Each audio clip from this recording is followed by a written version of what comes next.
My name is Josh Brown, and this is my Capstone final presentation on Gap Inc. Eliminating the Gender Pay Gap. My position statement is as follows. There is no denying the fact that there has been a pay gap between not only men and women, but other workforce minorities as well, and it still continues to this day. Gap Inc. has made tremendous strides in paving the way for other companies to follow when it comes to this sensitive issue. Companies and organizations, not only in the United States, but in the world as well, can take the approaches that Gap has instilled since its creation in 1969. In order to do this, it is recommended that companies adapt a version of the NFL's Rooney Rule, allow shared maternity and paternity leave, use the organizational and like-for-like pay gap analysis methods, and avoid hiring a woman just because she is a woman. The pay gap between men and women has been a very sensitive and controversial issue discussed across both the United States and the world for a very long time.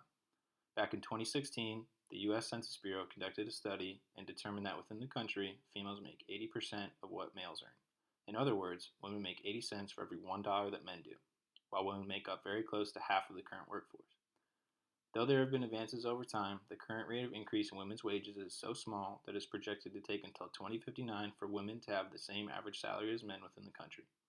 More specifically, black women won't see equal pay until 2124 and Hispanic women in the year 2248. Regardless of someone's beliefs or position on the subject, numbers do not lie, and these numbers in particular cannot be ignored. In order to get a better understanding of the gender pay gap, there's a necessity to fully realize the barriers that are in the way of women earning what they deserve.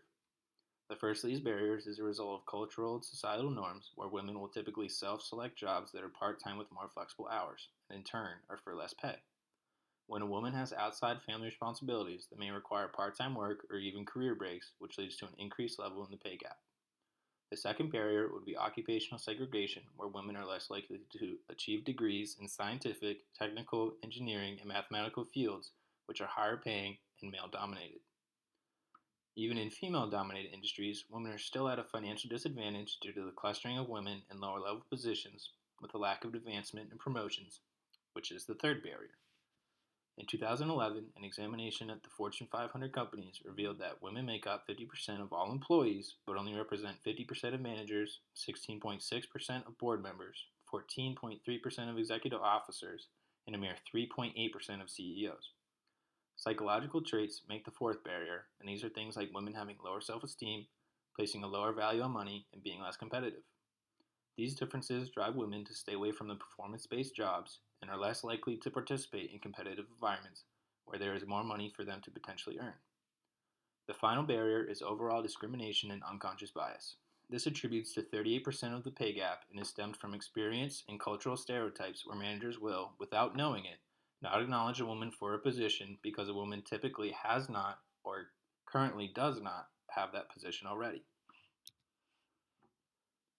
While the gender pay gap has been an issue since women started joining the full-time workforce back in the 1950s, it has never been an issue at Gap. Gap's first store was opened in San Francisco in 1969 by a husband and wife team of Don and Doris Fisher as equal partners. They shared strong beliefs in both pay equity and female leadership, which paved the way as the foundation of their company. Along the way, Gap transformed into Gap Inc., which eventually grew to and acquired companies such as Banana Republic, Old Navy, Athleta, as well as Intermix. They amassed 3,200 stores worldwide throughout 90 countries. Gap made history as the first Fortune 500 company to publicly announce that all employees, regardless of their gender, would make the same appropriate salary across all of its locations, which helped lead to Gap Inc. winning the Catalyst Award in 2016, which is the premier recognition of organizational diversity, equity, and inclusion initiatives that drive representation and inclusion for women. When companies are looking to evaluate how to best look into their salary margins, there are three different methods they can use to determine the difference in gender across their company. The first method is the organizational pay gap analysis, and this averages the salaries of both men and women across an organization and includes each working level. This method will ultimately present the largest pay gap for a company, mainly due to the fact that the majority of higher level positions are male. The second method is a level pay gap analysis, which compares salaries at each upper level. For example, a manager position. This will give a company a better idea of what each individual working level is like in terms of pay gap, but does not account for the different market values of positions. The last analysis method is a like for like analysis, and this shows the smallest pay difference. But this means that it is by far the most detailed and time consuming because of the deep level of understanding of the value of positions and their equal or comparable value against each other. This analysis considers both measurable and immeasurable factors. Gap will evaluate the salaries of their employees on an annual basis. When this occurs, managers are given pay data and salary information of their specific markets to help managers analyze what needs to be done and to make decisions.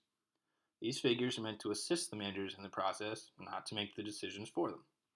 Gap Inc. uses two analysis methods for this: the organizational and like for like analyses. These two analyses combined present a great representation for how they are doing as a company because they get the best of both worlds when looking at the organization at its broadest and narrowest points.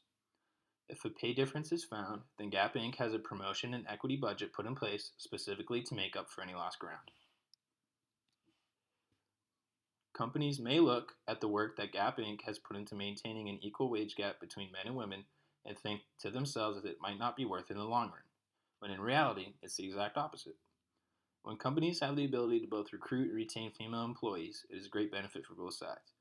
Diversity within teams enhances them by being smarter, more efficient, and more creative. One study found that Fortune 500 companies with the highest amount of women representation across their management teams had a minimum increase on their return of investment, or ROE, of 35.1%, and the total return to shareholders, or TRS, was 34% higher than companies with the lowest female representation. Additionally, a firm that is profitable can increase their net margin by 1%, which is $15 million, when at least 30 women hold C-suite level positions such as CEO, CFO, and COO. From the start, Gap was based on the ideas of equality and diversity, and this became the DNA of the company for years to come. These values led to the creation of two progressive groups within their company: the Diversity and Inclusion Council, or D&I, and Women in Leadership Group, or WIL.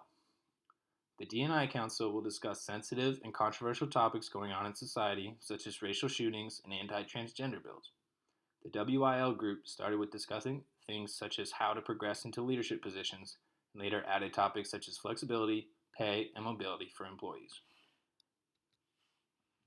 My first short-term recommendation is for businesses to instill their own form of the NFL's Rooney Rule. This policy states that at least one minority is to be considered and interviewed for a high-level position within a team when there is an opening. Organizations can adopt this rule to business world by administering that at least one woman is considered and interviewed at any higher position opening as well.